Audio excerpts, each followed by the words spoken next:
Hello, hello, hello! Hello, hello, hello!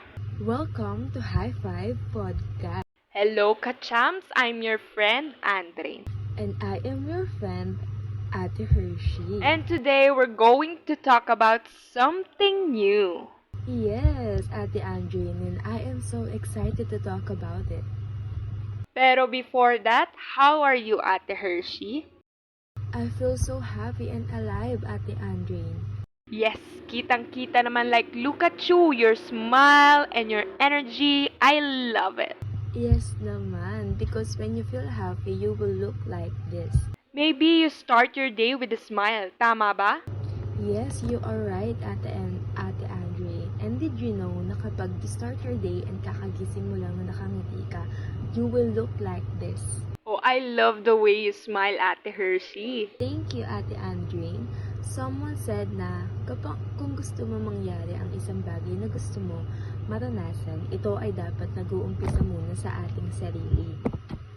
I agree. Katulad na lang ng pagiging masaya, kung gusto kong maging masaya, dapat uumpisahan ko ito sa pagngiti. Yes, Ate Andrine, because it will be matter kung ano ka ngayon, lalo na sa nararamdaman mo. Look at me, I feel so happy. I'm happy because you are happy and you feel alive, Ate Hershey. What makes you great and happy naman, Ate Andrine? What makes me great and happy today is because my hair looks good and this morning I cooked my breakfast and it tastes good. Wow, your hair is pretty. Anong breakfast ang niluto mo kanina? I cooked champurrado. Wow, paboritong breakfast yan ng ating mga ka-champs. Yes, and for sure, paborito nila sa champurrado ay yung gatas na nilalagay natin sa ibabaw. I agree, talagang mapapakain sila ng madami. Since I feel great and happy, I hope our listeners too. How about you, kids? How are you? What do you feel right now? How about your sleep? Ano ang una niyong ginawa pagising sa umaga? You know that some of our ka-chums, paggising nila sa umaga, they fix their bed o kaya tinutulungan nila ang parents nila na mag-prepare ng almusal. Yes, yung iba naman, paggising sa umaga, dumediretso sa CR para mag-toothbrush, para healthy ang kanilang mga teeth. Our teeth represent how we show our smile. Kaya nung bata pa ako, I used to brush my teeth 3 times a day. How about you, Ate Andrine? Ganon din, minsan nga sinasabayan ko pa yun ng kanta yung brush, brush, brush, 3 times a day. It's good. Kasi mapapabrush ka talaga ng teeth 3 times a day. Yes, don't hide your smile, kids, on a count of 1, 2, 3, smile! Alright, mga ka-chums, we hope that you already show your smile today. Yes, because today we will talk about readers enthusiast. Readers enthusiast. Yes, do you know that readers enthusiasts are a person? I love reading books. How about you, mga ka-chums? Last time, meron akong nabasang isang book na gustong-gusto ko nang paulit-ulitin ng maraming pages and looking forward na meron pang gantong book. Pero, ibang story naman. Who is passionate about reading, like who loves book and reading stories, etc. Yes, kasi we will talk about books and one storybook that you give to reason to keep it smiling. How about sa ating listener? Ano ang mga favorite nyong books or stories? And we are excited, so keep listening and don't forget to smile, mga ka-champs. Yes, I hope you're excited for the next episode because we are excited. Here we go, mga ka-champs. Here we go! In this episode, we will talk about books. And for today's episode, the book that we will talk about and we want to share to you kids is the book entitled The Case of the Missing Smile. Wow, it's interesting, right? Yes, yung title pa lang mapapaisip ka na kung ano nga bang meron sa story na ito. And let's ask our mga ka-champs, what was the first thing that came to your mind when you heard the title of our storybook today? It's called The Case of the Missing Smile. Ang ganda ng title. Yes, and for me, nung nabasa ko yung title ng book na to, I thought na it's about a little kid who lost her smile kasi inaaway siya ng mga friends niya. Ako naman, nung nabasa ko yung title, I thought it's about a little girl who lost her smile kasi hindi niya nakuha yung gusto niya like candies or ice cream na hinihingi niya sa mama niya pero hindi siya binigyan o napagbigyan. Yes, pero mapapaisip ka bakit may word na case sa title, di ba? Oo nga, 'di ba? Kapag sinabing case, sa Tagalog ito ay kaso. So ibig sabihin sa storybook na ito may mga detective. Remember mga kachams, ang detective ay isang tao na lumulutas ng kaso o problema. Tama, pero ayun nga, what's inside of this storybook, Ate Hershey? There was a little girl named Sophia Sue. Yes, and she always smiled. And there's a detective named Detective Peterson. She looks like a fairy, but also a detective. Yes, and ayun, Detective Peterson want to solve a case why Sophia Sue lost her smile. And then, ang galing 'di ba? How she solve it and find the reasons why Sophia lost her smile. I choose is because I think our kachumps will be more interested, especially yung pagka-illustrate ng book and yung mga words na ginagamit. It's easy to read, tsaka yung fonts readable talaga. Yes, kayang-kayang basahin ng mga listeners natin ito. I agree, especially sa cover, okay siya sa akin kasi yung appearance, yung title is may pagka-eye-catchy talaga siya. I also like the story length kasi hindi siya gaano mahaba o masyadong maikli. Tama lang at sakto para sa inyo kids. For me, Ate Andrine, I like how interesting the concept of this book kasi it's unique and there's a imaginative concept na kayang mag-stand out ng book na to. We know our listeners are naturally curious and drawn to new ideas. This book explores fantastical-like power like Detective Peterson had, and there have valuable lessons. I agree, Ate Andrine. And kung ako ang tatanungin, kung ano yung tumatak na part sa akin, ay yung part na Detective Peterson found to the smile that Sophia Sue is happy to her home, school, and friends. Kasi syempre, this tree can be a reason why Sophia Sue stopped smiling talaga. Kasi it's part of her life. Yes, and kung ako naman ang tatanungin kung anong tumatak na part sa akin, ay yung part na Detective Peterson do everything to find the reason why Sophia Sue stopped smiling. Because she wants Sophia Sue happy with the smile she used to. Aww, I love the people who used to smile. And I also love the people. Did you know, Ate Andrine, na our kachumps and other kids, when they smile, everything is good. Masarap sa pakiramdam na nakangiti ka at masaya ka. Kaya to our kachumps, keep smiling. You will look alive. Wonderful, beautiful, great, and fine. Yes, smiles can give us a good and positive energy. How about you naman mga kachumps? What do you feel when you smile? What are your thoughts about our storybook entitled The Case of the Missing Smile? Share to your parents your thoughts about our stories, today's storybook. And to those who wants to read this book, you can read it on website. You can search The Case of the Missing Smile on mikipen.com. We encourage you mga kachumps to read it because it's a good and interesting, I swear. Yes, let's read chapter champ. Here we go! Be more excited for our next episode. I hope you enjoyed our episode today. And I am Ate Hershey. And I'm Ate Andrain. See you on our next episode. Welcome back, kids! In this episode, we're going to talk about reading strategies and techniques for a better reading experience. I am Ate Mar together with Ate Gisela. That's right, Ate Mar. And we also have a special guest today. Excited na ba ang lahat? Let's dive right in.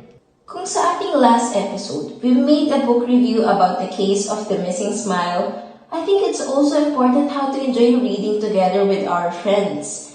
Let us have Ate Karen to give us some tips on how to read books more enjoyable. Hello, Ate Mar and Ate Gisela. I am happy to share with you my tips as your co-chapter champs. First, it is better for children to teach students about phonics and fluency together. Lalo na having a partner creates a more positive environment and they can decode words more efficiently. That's great, Ate Karen, Ate Mar. Masubukan nga natin yan.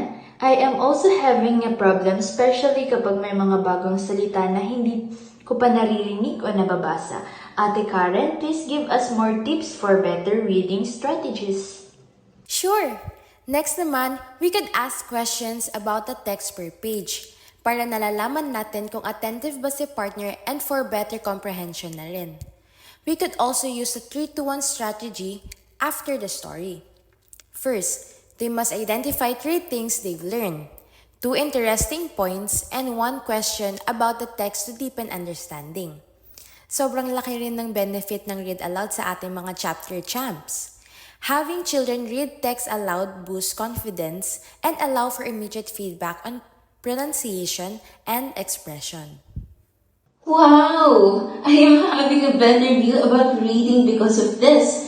Although we usually use read alouds, lalo na kila teacher, I think maganda rin na ang mga chapter chums naman natin ang mag-initiate ng read alouds.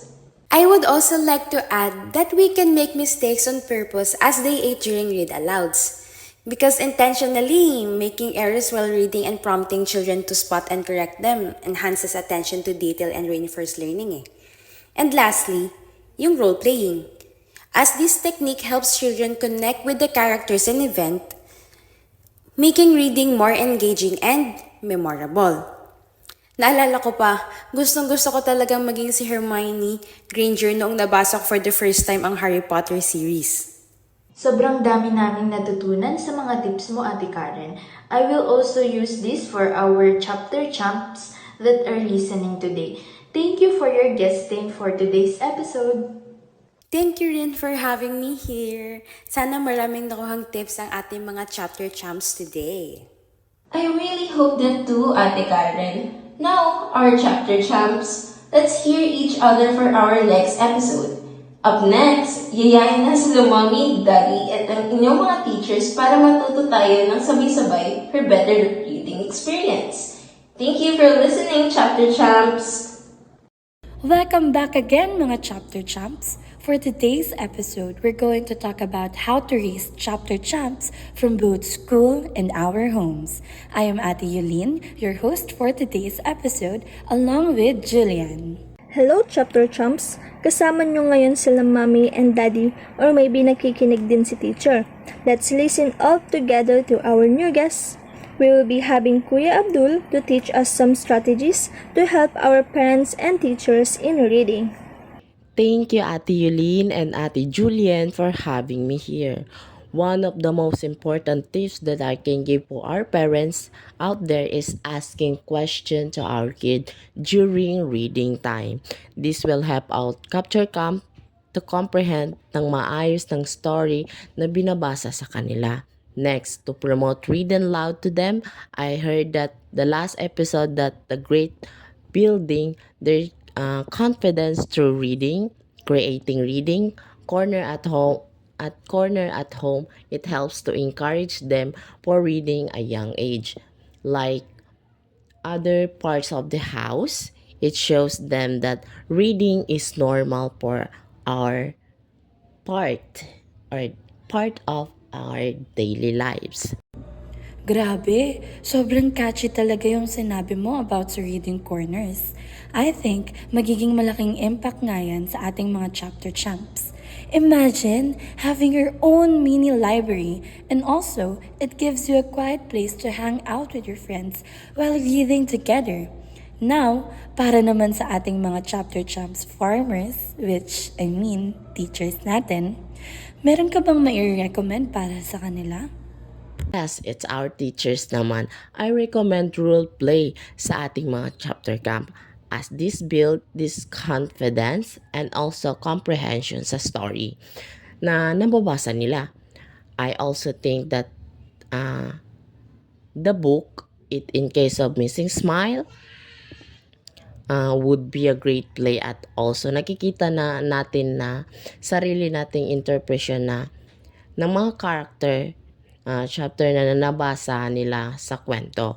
They can also sit reading time before the class. I'm sure our chapter camp will look forward to it.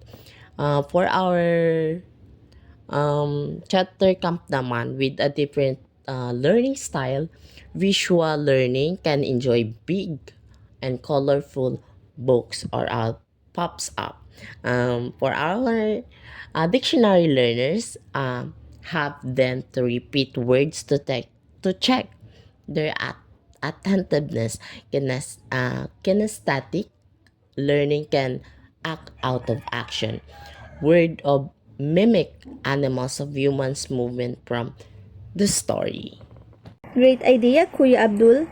Role plays will boost confidence and comprehension. And the case of the missing smile is perfect for that. I love how you consider different learning styles, ensuring all chapter chums stay engaged. Setting a reading time at the end of the class will definitely keep their excitement for reading alive. Naku, I'm so sorry, chapter champs. That's the only time we have left. Paano ba yan? Kita-kits ulit tayo sa ating next episode. I hope you enjoyed our episode for today. Happy reading! Hi! Kamusta mga kakams? Ako si Ate Winona, together with Ate Hana. And I'm so happy to be here with all of you today. Episode 5 na tayo. Can you believe it mga kakams? Alright, let's kick it off with some cool events that will make you excited to read. First up, we have National Reading Month.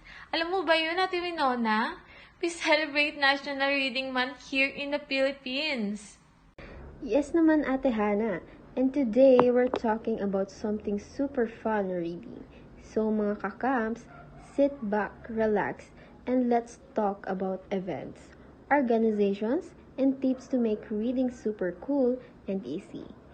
Make sure na makasama nyo ang inner guardians, mga kakams. Okay, so ito na nga mga ka-chums. Ang una nating topic ngayon ay mga events na nagpapakita kung gaano kaka-exciting ang pagbabasa. Pero first off, alam nyo ba na every November, we celebrate National Reading Month here in the Philippines, mga ka-chums? Oo, tama ka dyan, Ate Hana. And during National Reading Month, lahat ng school and libraries may fun activities like book fair, reading challenges, at may mga storytelling session pa. Grabe no, parang ang saya lang. And Ate Winona at mga ka-chums, if you love books talaga, you can even join a reading contest. Lalo na meron tayong book fair. Pwede mong makita yung mga bagong books and you can choose what to read next, di ba? Kung gusto mo mag-book treasure hunt din, perfect na perfect ito para sa mga ating ka-chums, di ba? Di ba, Ate Winona? Perfect yan, Ate Hana. Sana nga, Ate Hana, kaya kung may book week na sa inyong school, tara na, mag-dress up as your favorite characters from a book. Like si Snow White or ang ating Detective Fairy sa topic natin sa book, Ate Hana. Ayan, maganda yan, Ate Winona. Kaya mga ka-chums, anong gusto nyong i-dress up from your favorite books? Di ba? Speaking of organization, Ate Winona, let's talk about Adarna House. Kilala nyo ba sila, mga ka-chums? Kasi Adarna House is one of the most famous publishers of children's book here in the Philippines. Yes, correct ka dyan, Ate Hana. And the best part, Adarna House is giving our free books to school and libraries.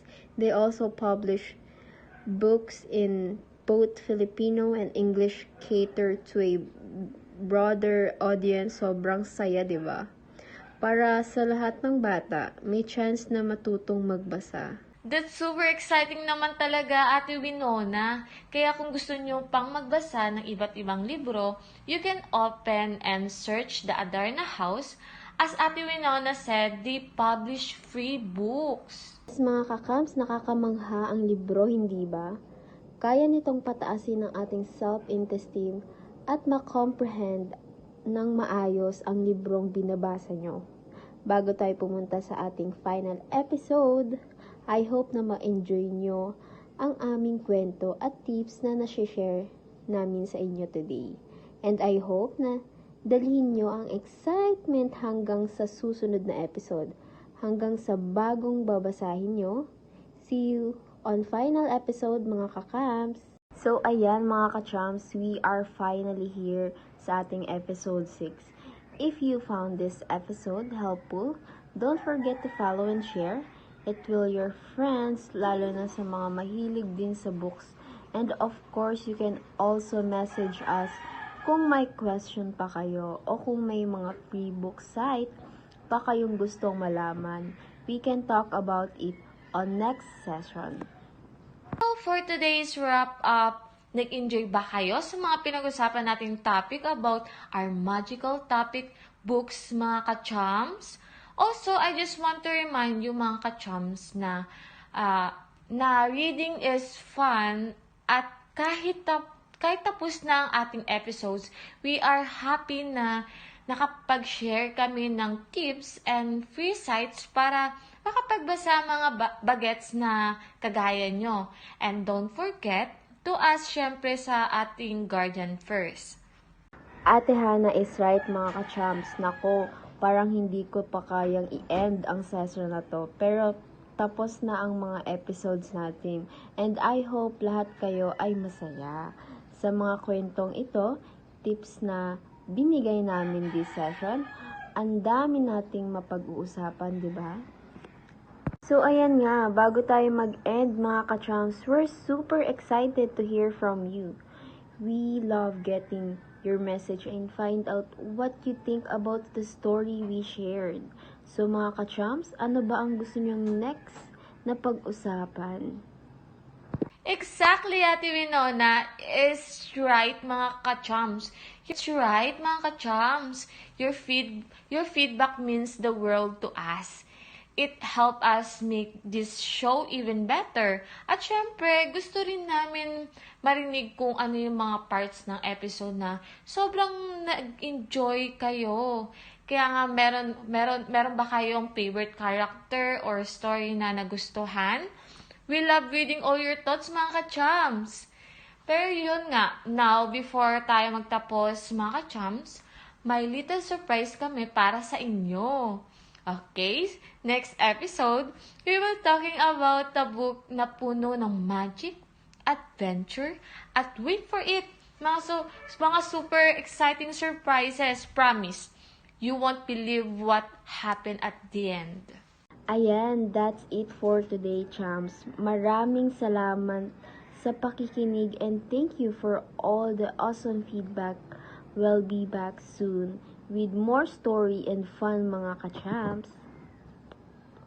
Goodbye, mga kachams! Keep reading, keep imagining, and keep having fun with books.